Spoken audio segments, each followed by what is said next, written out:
Good evening, interlocutors, friends, family, and everyone in between. I apologize for the light shining in the back. Hopefully, I'll be able to get that turned off in a little bit. But tonight, I want to start by reading something that was written November 30th of 1983. I want to read this and then I'll give you the story. It's titled What Freedom Means to Me. Freedom means so much to me. It means responsibility. To vote and learn, to work and earn the freedom that we wish. Freedom means to work and live forever for the country that we love. It means we owe our lives to share what other countries cannot bear. For fear of execution, we can choose the books we read. We can try again if we don't succeed. We can choose the church that we attend. We can write letters to send. Oh, I don't know if I can read this whole thing. We can we can write letters to send without them being read.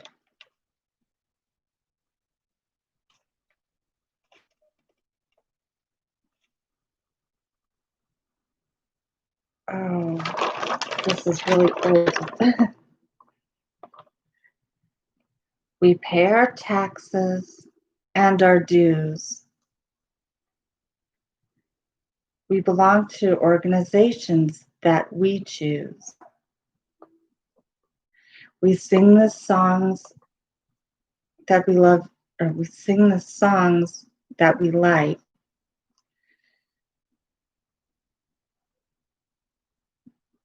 And if we want, we can take a hike in the mountains.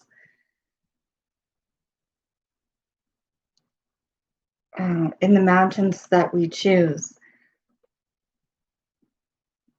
We have cars and telephones and televisions in our homes. Most people have one or two. We can choose the clothes that are high. I'm missing page number 2. Didn't mean to rhyme that, but I expect I have the full version somewhere. But the point of this is my 13-year-old self wrote this as an essay contest. I hope I can find the rest of this because it actually won me. I don't know if you can see that.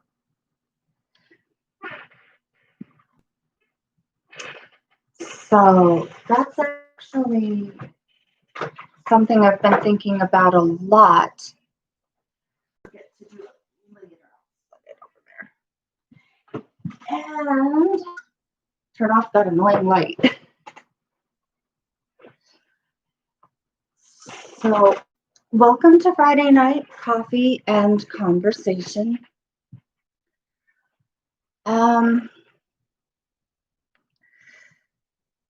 So my 13-year-old self had no idea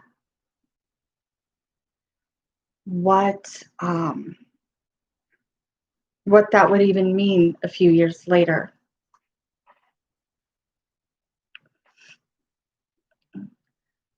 Hi, welcome back. I'm sorry your internet's acting funny. Are you getting bad weather? I know there's a possibility of us getting some weather here, but the um anyway, the point of me reading that um, essay in poem form was because of all of the crazy going on. And I feel like between the protests over stay-at-home orders, protests over social distancing, protests over George Floyd, riots, destruction, arson, looting,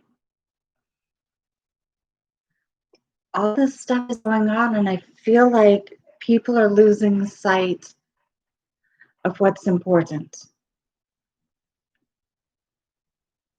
Of course, Black Lives Matter. Police corruption is never acceptable. And to be honest, forgive my language, but it's about damn time we quit putting up with poor decision making, ending people's lives, and that coming from the authorities. The violence is getting very bad.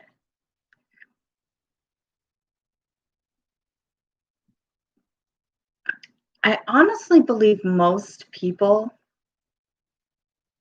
want peace. I heard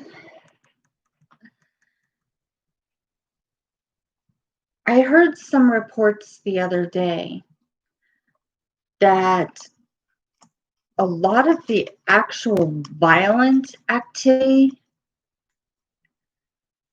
was started by outside instigators, people that weren't even from the areas where it initially started, people that came in from other places, um,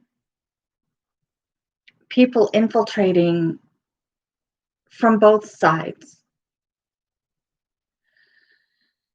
It's scary and very disturbing to me.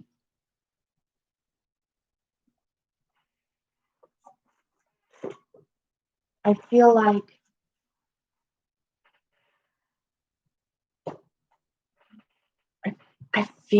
people are choosing sides and deciding to fight with each other, even in our personal lives. And to me, that's really defeating of the point. I have no problem with protesting. I think sometimes protests need to happen.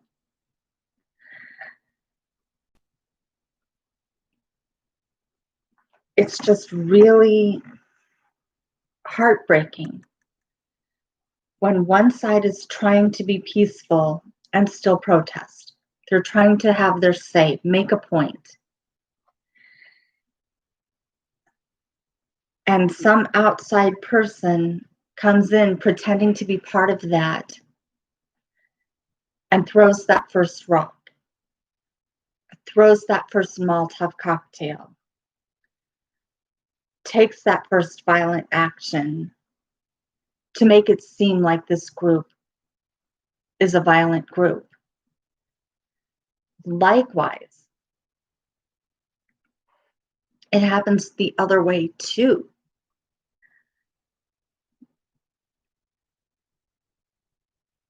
And I honestly don't know what to think about all of this. I want to be on the side of right. Racism is wrong. Violence and murder are wrong.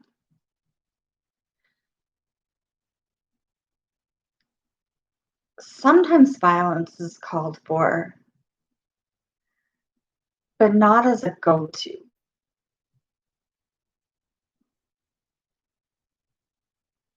There's a saying, and I'll look it up so I can quote it properly. Here.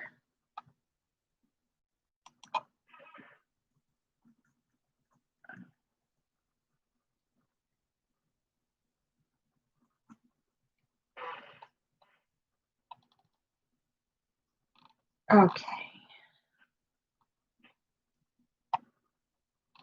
Um,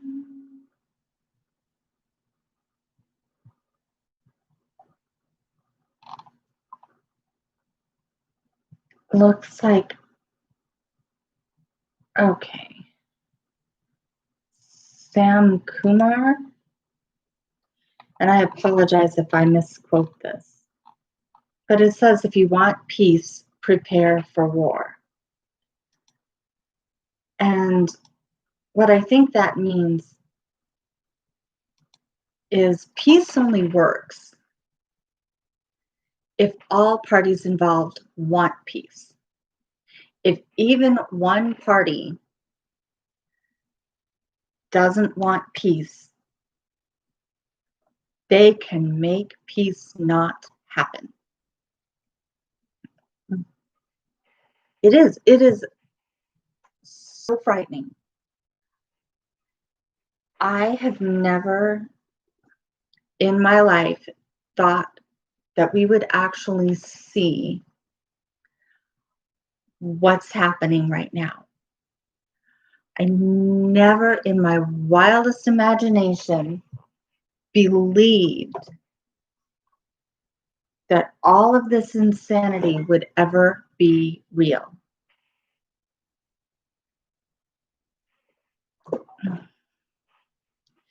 So it is very, very frightening. We were having a discussion earlier, myself and someone else, and I'll see if I can find the name.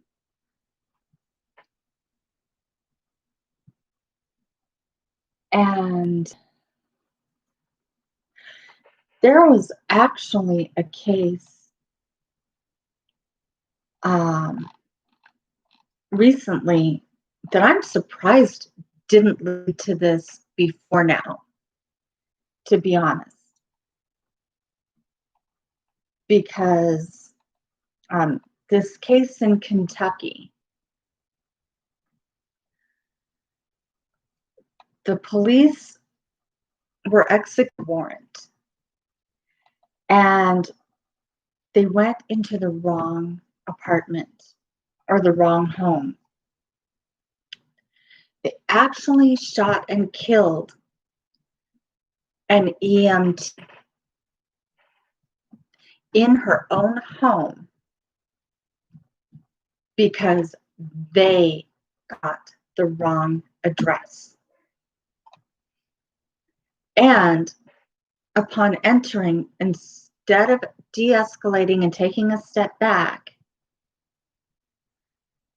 they just, I think, I mean, it really surprises me that all the protesting didn't start then. And then we have Ahmaud Arbery. I'm interested to see how that one's going to turn out. Thank you, Anita. You just don't know how much it means to hear from my friends. I know that you're all well too. I'm doing okay for now. I who knows what's going to happen in another week or a month. We can just hope and prepare, stock up on supplies the best we can without going to an insulting level.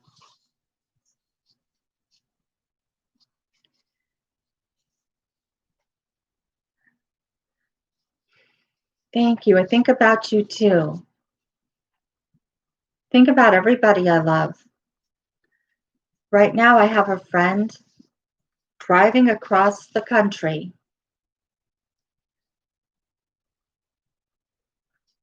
and he's in a high-risk group with medical issues and a higher risk age group. And by higher risk, I mean high risk of catching COVID-19 if exposed. We are all in this together, and I wish people would remember that, because I think a lot of people don't remember that. They're not thinking about what we're doing to each other. And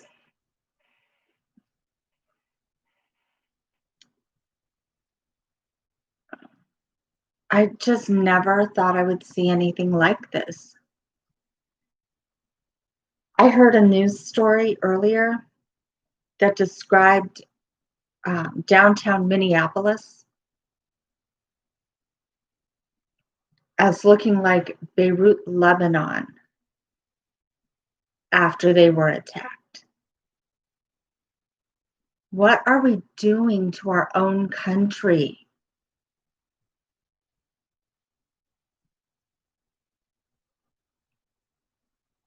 People getting hurt, businesses being destroyed. I mean, if you want to work towards equality, Can you take a break real quick? excuse me for a moment.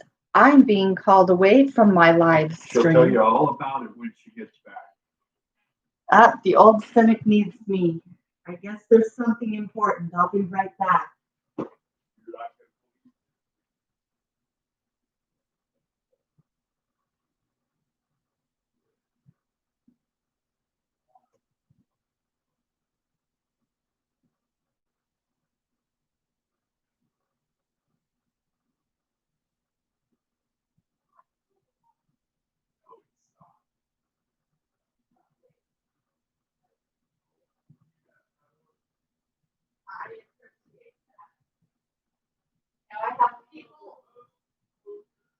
I have people actually waiting on me.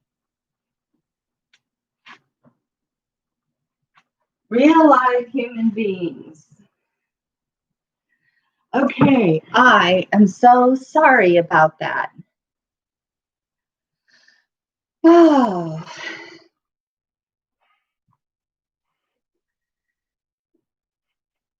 charity event on TV that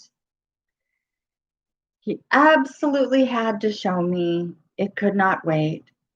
Yeah, I'm sorry. I got called away so that I could see something I can't even describe. I'm back and I'm sorry. So,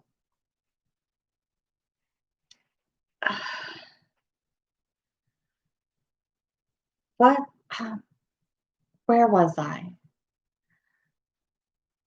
The news story that described downtown Minneapolis, Minnesota, United States of America, as looking like Beirut, Lebanon, after having been attacked.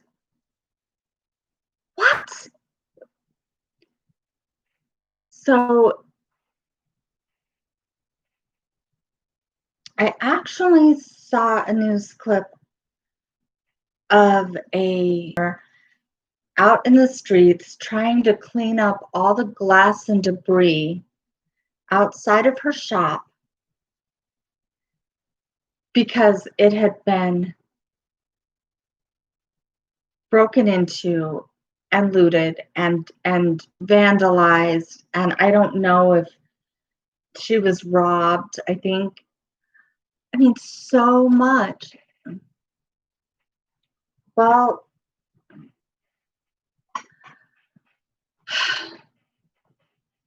I don't want to watch the news, but I have to. Because if I don't know what's going on in the world, I can't be prepared for what's next. I can't um I feel like I'm so nervous about all of this. I really feel like I have to be on guard and pay attention so that I can know if something's getting close to my area or not, or how many more cases of COVID-19 are there?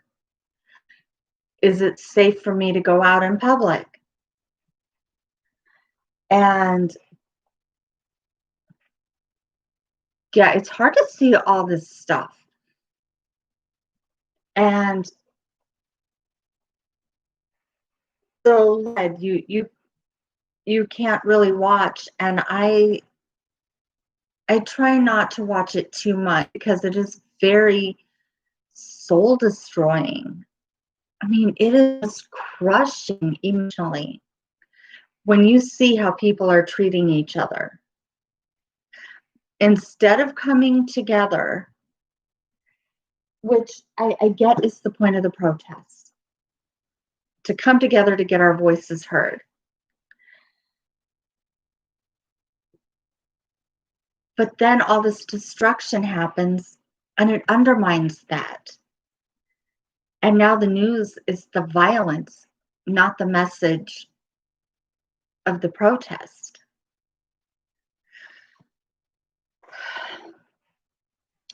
So this woman was a Black woman, okay? We have all these Black Lives Matter protests, people trying to stand in solidarity against the systemic racism that's happening, and yet it results in damage to exactly those people that we're trying to support. Destroying a small business, destroying a small business is bad enough. Unemployment is like 13%. I mean, record numbers of unemployment. Yeah, news never once said anything about peace. They don't.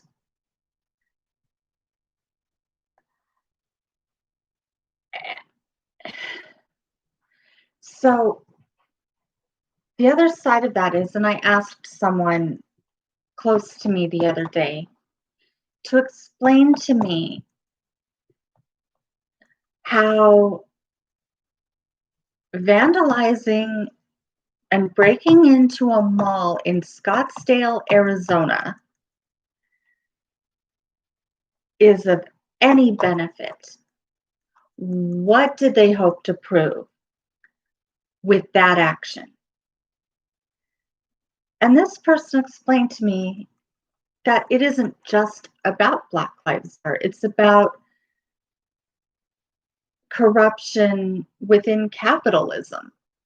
It's about corporate corruption and the lack of ethics in commerce and all these other things.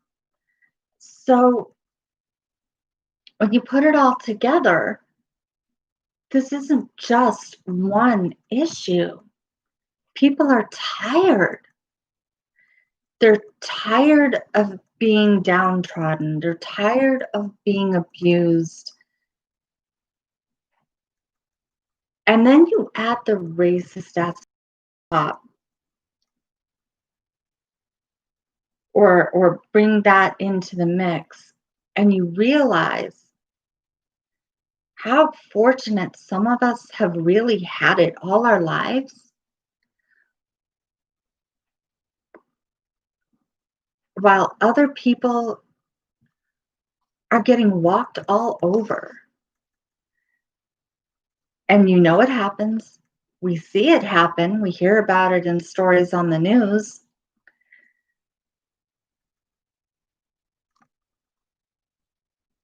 But does it really touch our daily lives? I can't say that I know how that feels on the systemic level that's happening, and people are they're losing control. Hopefully the corruption will end soon. I don't think corruption is ever going to completely end, because there's always going to be someone who wants more, has something to prove, has to be the guy who gets all the credit. There's always that person that just can't be happy unless they're hurting someone else. So you take all of this, you add in the fact that people are staying at home. We're not spending as much time with our friends and participating in social gatherings.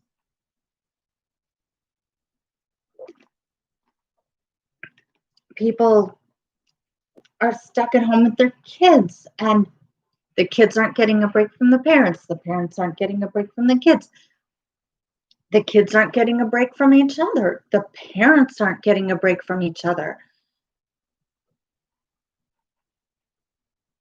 And they don't know how to manage that stress. And it becomes a pressure cooker. And it just reaches that boiling point, and then one more thing happens, and kaboom. Now we have riots and police stations being burnt down. The governor put a curfew.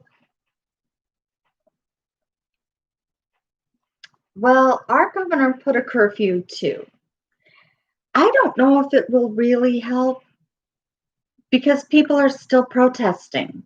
They're still going out after the curfew and not being arrested for it. So I don't know. I don't know how I feel about it. We have a curfew too. We're supposed to be indoors by 8 p.m. and I'm not really going out anyway, so what do I know? Plus I live outside the city. So I'll tell you, I don't think I've ever been this grateful for being away from the city.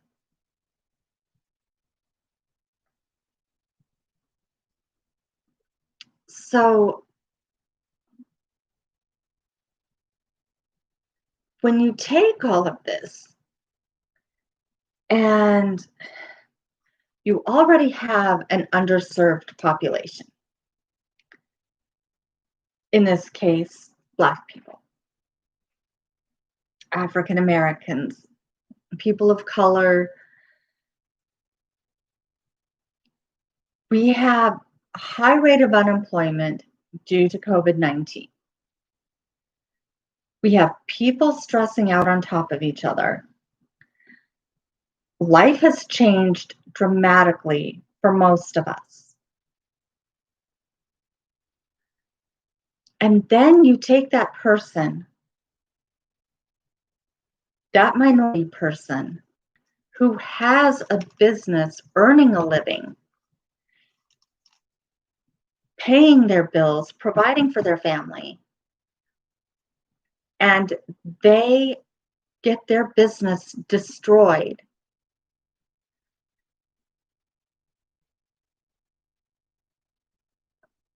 That just adds to the problem. That's no solution to anything. Now this woman doesn't have money coming in because her business is not only shut down, but now she can't even go in and maintain an online presence and ship things to people because her business has been destroyed. She can't get unemployment. How many more of these people are there that are being utterly destroyed by what's going on? And yeah, we are all in this together. But we're all in this together selfishly. It does no good to continue damaging somebody's hard work. So now if you're rioting against anti-capitalism, or if you're rioting against capitalism, you just destroyed the very thing that could be the solution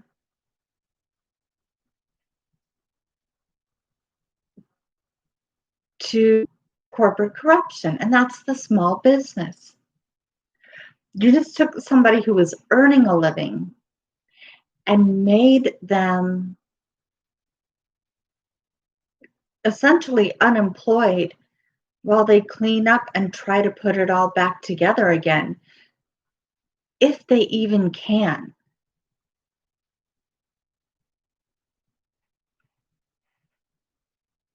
It's just, as I said earlier, it's just soul destroying.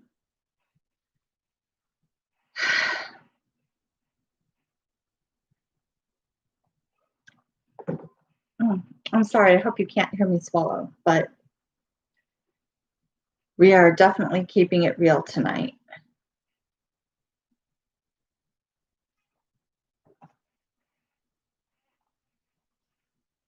So I have another quote. And this is one of my favorites from one of my favorite people. You're right. There are a lot of people that don't care. I mean, I think there's more people that do care, but the ones that don't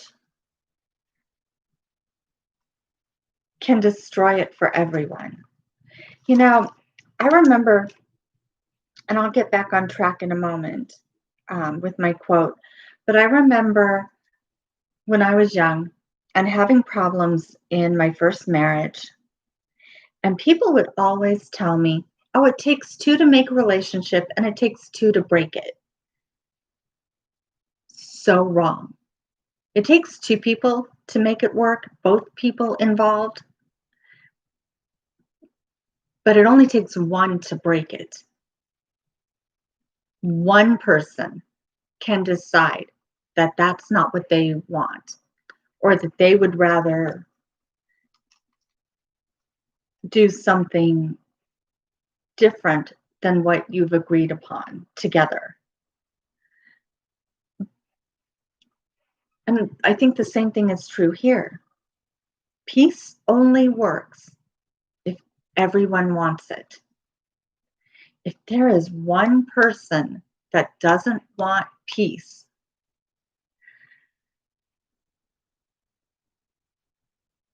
they can create havoc all by themselves.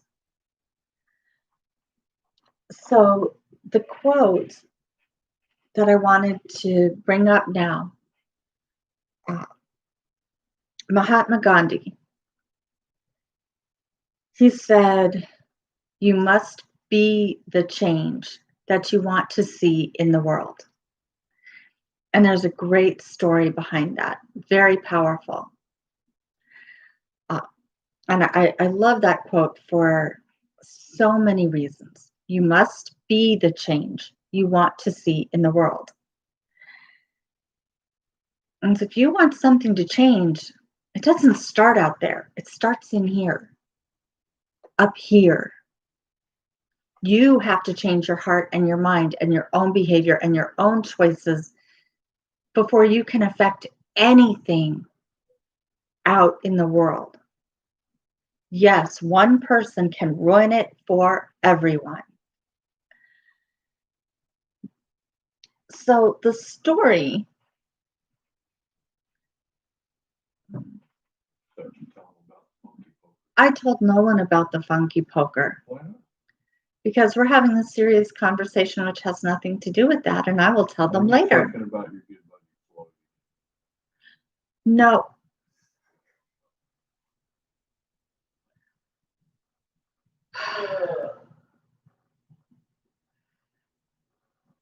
Living with other people, they interrupt.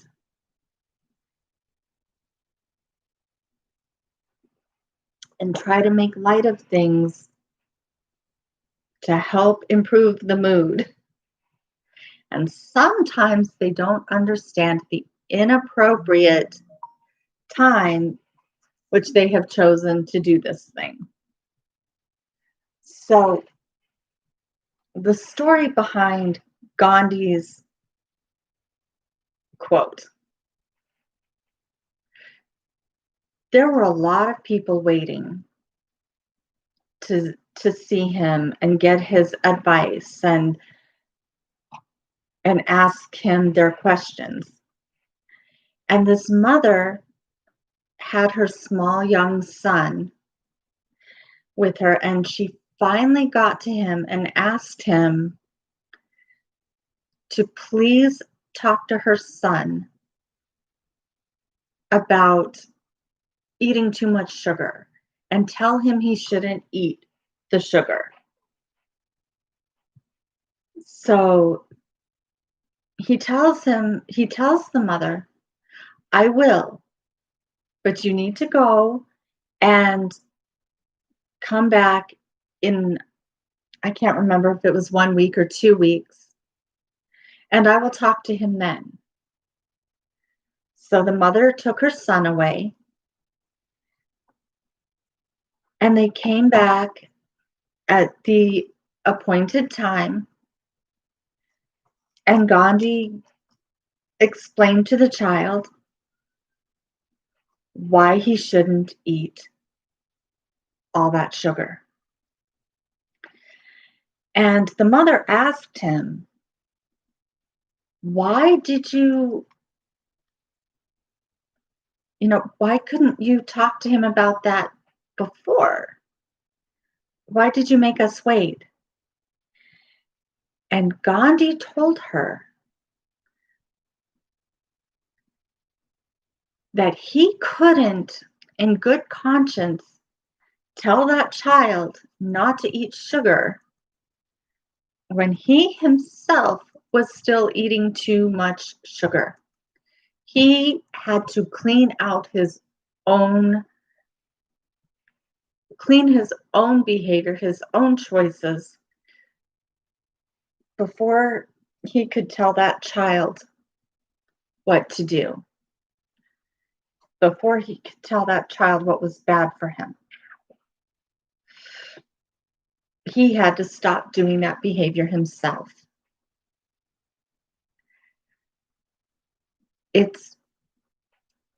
And every time I hear that story, it just resonates.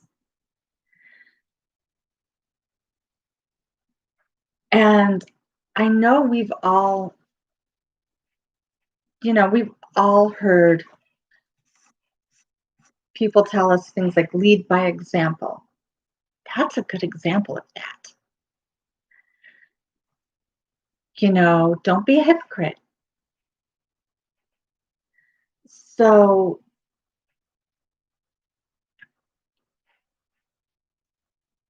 that's been on my mind a lot lately. The way all of these people are screaming for change, but they go do the very things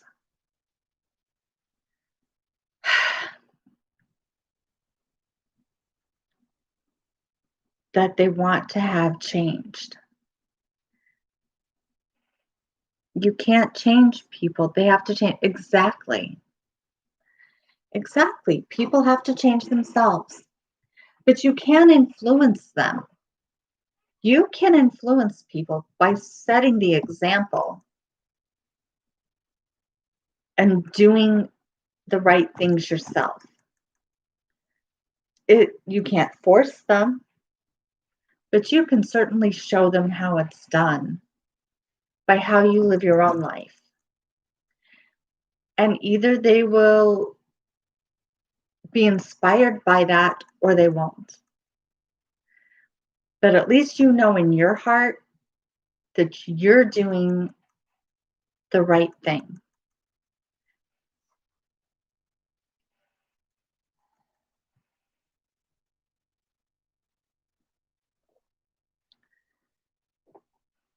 So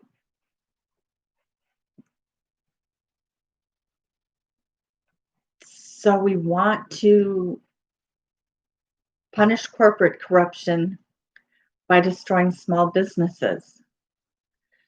We want to improve economic equality by destroying the small businesses of minorities.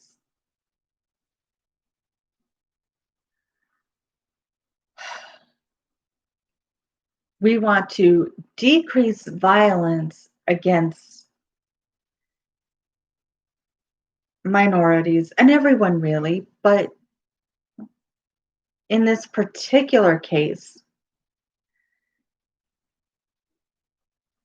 minorities are disproportionately harassed, abused, arrested for nonviolent crimes. So we're going to solve that by burning down shopping centers. I just don't even understand.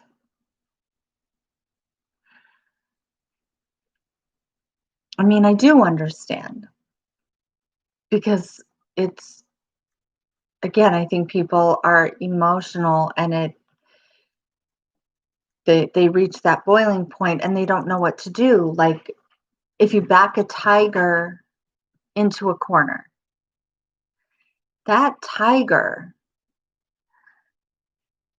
is going to get defensive. You back that tiger into a corner and taunt it, it has no escape. It has nowhere to go. So the frustration and the pain just builds and builds and builds until the tiger has no choice but to strike out. And who's the cause of that? The tiger or the person backing that tiger into the corner? And I think that's where we're at. People are reaching that pressure point just like a tiger. They're not seeing the recourse that should happen. They're not seeing the justice that is supposed to take place. And I agree, Anita. I think we've all been there. We've all been in that position So I truly believe that having been in that position, that should give us greater empathy, not sympathy, not pity, but empathy.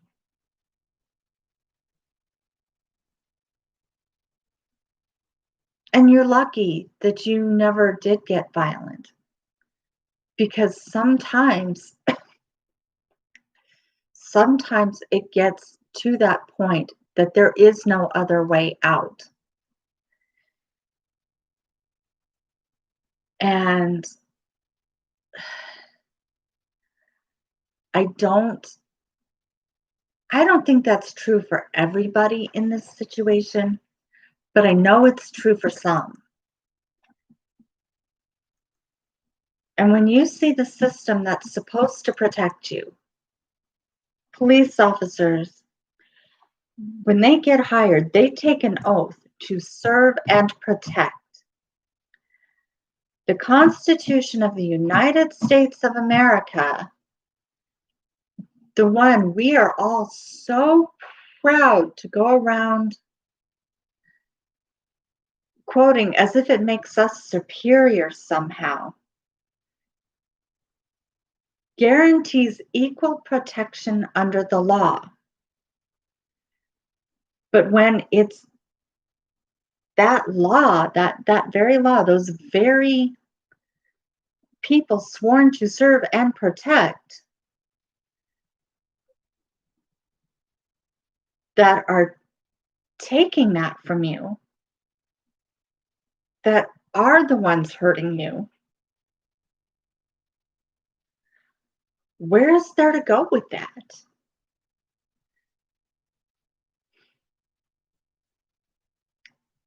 Some people deal with those things.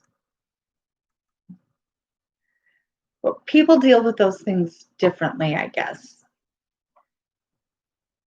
Some haven't been pushed as hard as others. Some figure out stress management techniques and learn to let it go. They never served and protected you. See, I've been on both sides of that. I've seen both sides.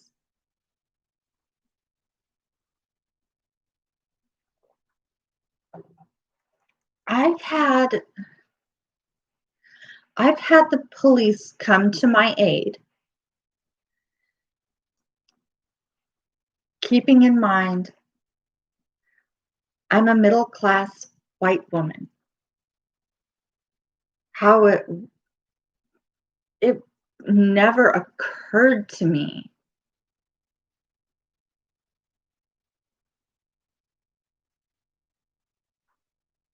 that the police wouldn't serve and protect until I saw that some of them just don't. And when they don't, what are people supposed to do? You don't want to take the law into your own hands because you don't want to make the problem worse. But somebody has to do something. Now, on that same note, as a middle class white woman, my family actually was affected by a very close family member being arrested on false charges. The police officer lied on her police report. They violated the person's rights in so many ways that I just can't even get into the story and the details here. But it was a very costly event. They arrested this person, not only for something they didn't do, but for something that didn't even happen, based on the accusation of somebody else who made up the story to get themselves out of trouble and took that person's word for it because the person they arrested, because of the way they looked.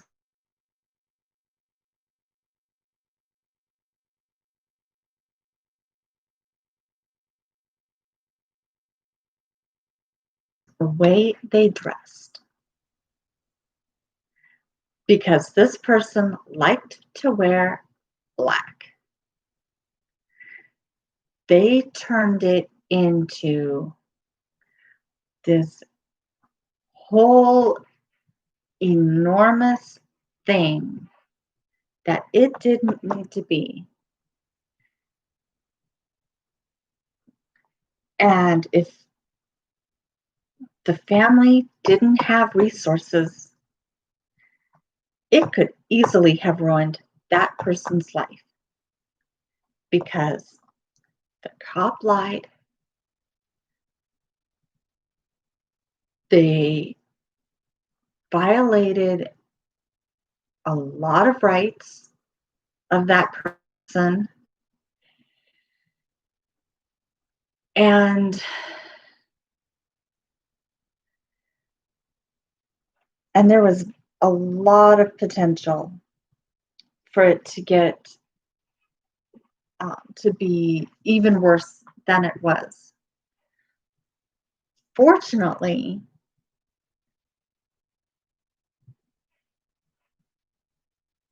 the family had the resources to fight it, and eventually the charges were dropped. But I guarantee if we had been a Black family or a family in a lower income bracket that didn't have the resources to pay for a good attorney, game over. So I've seen both sides. I've had family members in law enforcement. I've had family members abused by law enforcement. What it's crazy. There's just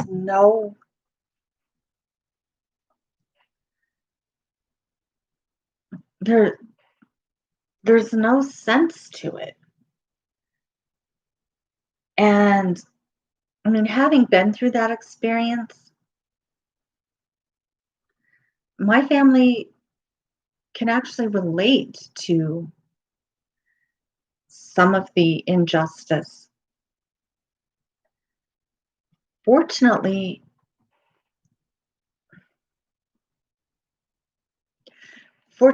it was an experience. Oh, excuse me, my allergies. But fortunately, it was an experience